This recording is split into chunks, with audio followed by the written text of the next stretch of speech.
Faz umas 3, 4 semanas, a revista Harvard publicou um estudo muito bacana. Fala assim, quais são os principais problemas, onde as empresas falham na execução da estratégia. E o principal das empresas que falham, né, são 4 pilares. O principal é na comunicação. Não consegue comunicar o que é para ser feito. A estratégia não chega até a base de execução. E isso está muito associado a uma estrutura organizacional torta.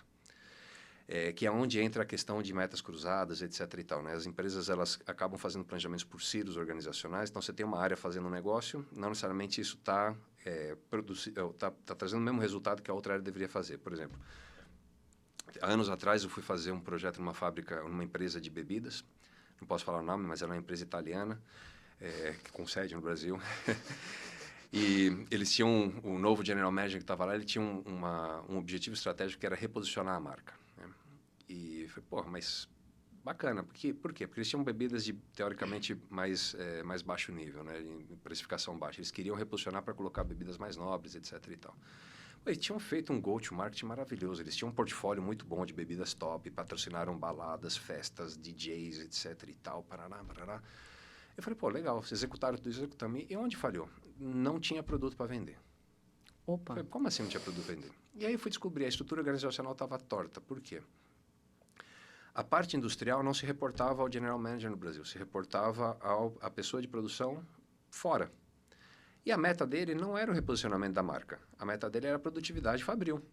Numa fábrica de bebidas, como é que você faz produtividade fabril? Você pega, faz o seu planejamento... A mesma coisa o tempo todo. Você põe aquela garrafa para ficar 3 semanas seguidas fazendo O isso aquilo. mesmo. Porque você vai apertando parafuso para ver se tem um mililitro a mais ou menos. Então, o que o cara fazia? Ele batia a meta dele. Só que a meta dele não dava o portfólio, não dava o mix de produto que o cara de marketing e de venda tinha planejado para poder atingir a meta.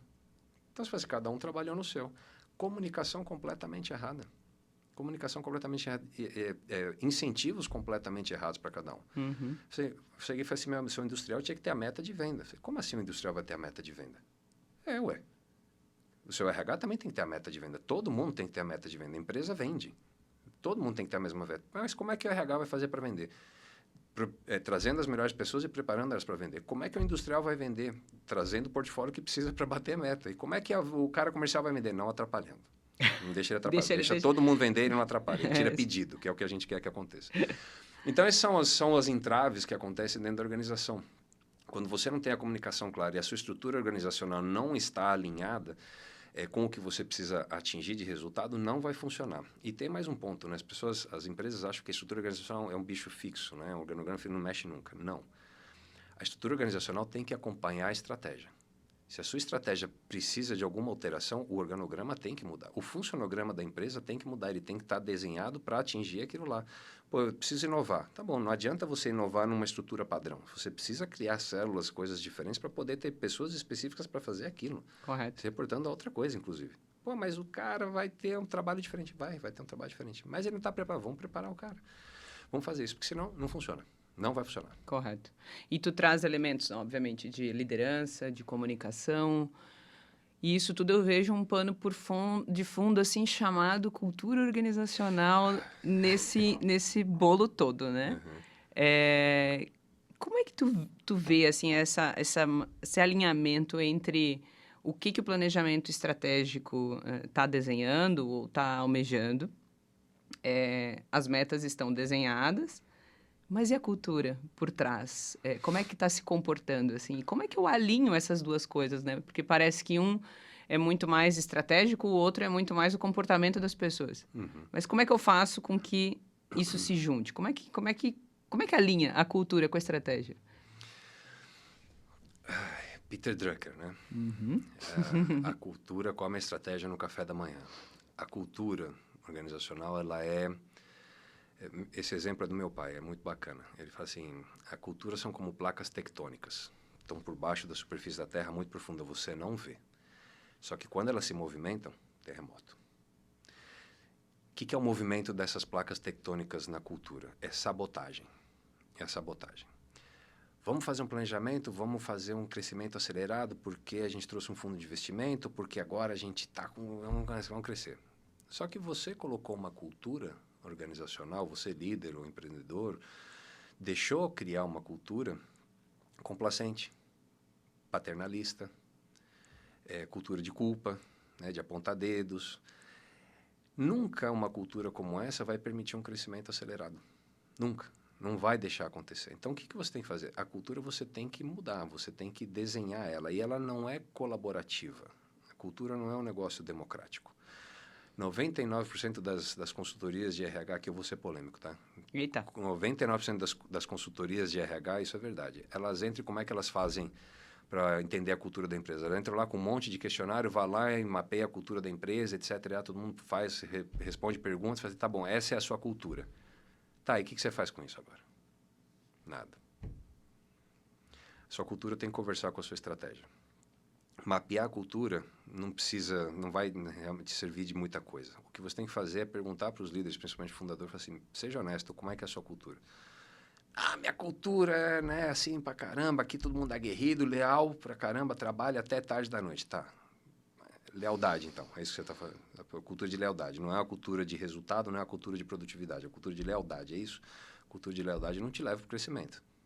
Não vai te levar ao crescimento. Por quê? Porque ele está esperando que você passe a mão na cabeça e recompense ele por aquilo. Não vai funcionar. Então, você tem que desenhar a cultura. O que é desenhar a cultura? É reescrever os valores da empresa. Normalmente, os valores são reescritos à imagem e semelhança do seu fundador. Maravilha. E os valores são imutáveis no tempo, até o momento que eles precisam mudar. Então, eles são imutáveis, são sempre aqueles mesmos até a hora que você precisa mudar. Na hora que você precisa mudar, você tem que ser honesto mesmo e sentar e refazer a sua cultura. Falar assim, cara, para eu atingir esses resultados, esse crescimento acelerado nos próximos 5 anos, eu preciso de uma cultura de alto desempenho. Uma cultura de alto desempenho com foco em resultado. Com foco em resultado quer dizer que tem muita gente que não vai acompanhar. Por quê? Porque você deixou uma cultura acontecer de complacência. O que é complacência? Pô, não bateu meta, fala, tá bom, mas é leal. O cara se esforça, ele veste a camisa da empresa, mas ele não entregou o resultado. Se a pessoa não consegue fazer a transição, infelizmente, você não vai atingir seus resultados, ou você vai ter que trocar as pessoas. E isso é difícil para um líder. Isso é difícil para um fundador, é difícil para um dono. Por quê? Porque ele criou aquelas pessoas. São quase que uma família dele. E aí é onde entra o grande dilema do empreendedor e do empresário. Fala assim, poxa, eu vou ter que causar uma ruptura, algo que eu nunca quis fazer na minha empresa, que eu sempre vejo acontecer por aí, assim, eu vou ter que trocar as pessoas. Essas pessoas que foram leais a mim durante tanto tempo, eu vou ter que trocar. Assim, vai. Por quê? Porque você tem que pensar na empresa. Pô, mas eu vou colocar, sei lá, 400 famílias, ou sei lá, não tanto, mas vou colocar 30, 40 famílias sem emprego, tá? Você não precisa fazer do dia para a noite, mas você vai precisar trocar essas pessoas. Você vai trazer gente boa, porque se você quer atingir os seus resultados, você vai ter que se colocar gente boa. E gente boa não é só competência técnica. A gente sempre brinca disso. Eu lembro que a gente brincava muito disso quando a gente estava trabalhando. Pô, eu preciso trazer alguém muito bom em finanças ou em TI. Cara, você passa ali no Largo da Batata, abre a porta da Kombi e fala assim, precisa de gente de TI e de finanças. Você vai encher a Kombi. Quantos desses vão ficar 3 meses depois? Provavelmente nenhum.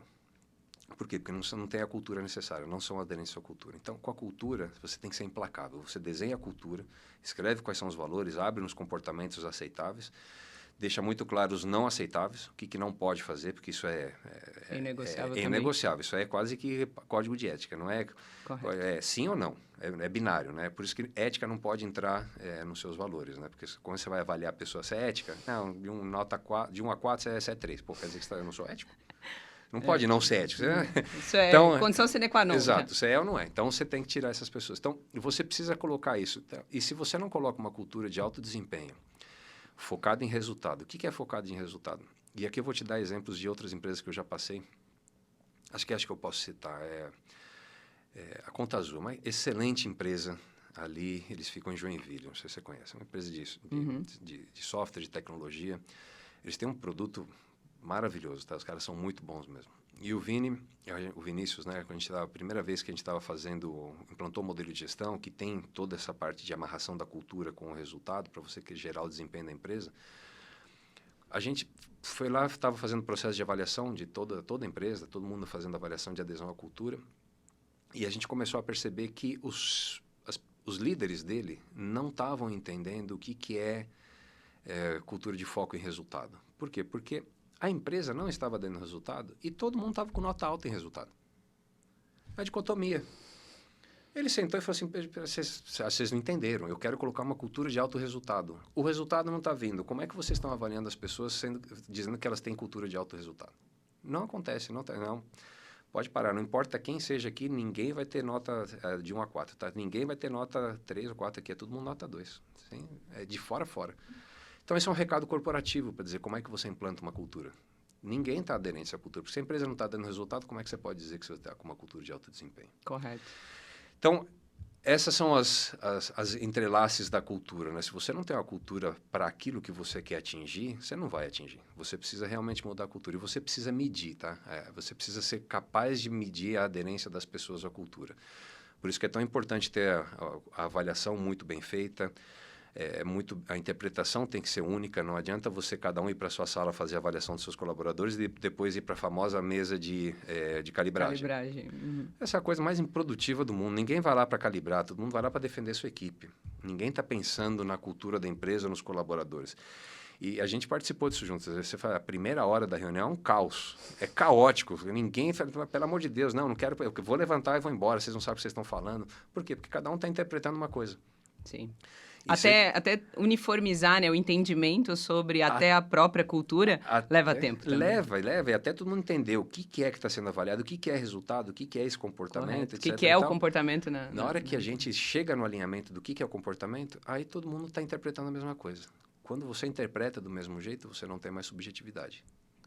Então, a sua avaliação passou a ser profundamente objetiva e igual para todo mundo. Então, e é por comparação. Então, todo mundo é avaliado da mesma forma, sem restrição e sem favorecimento. Sim. Princípios básicos da meritocracia.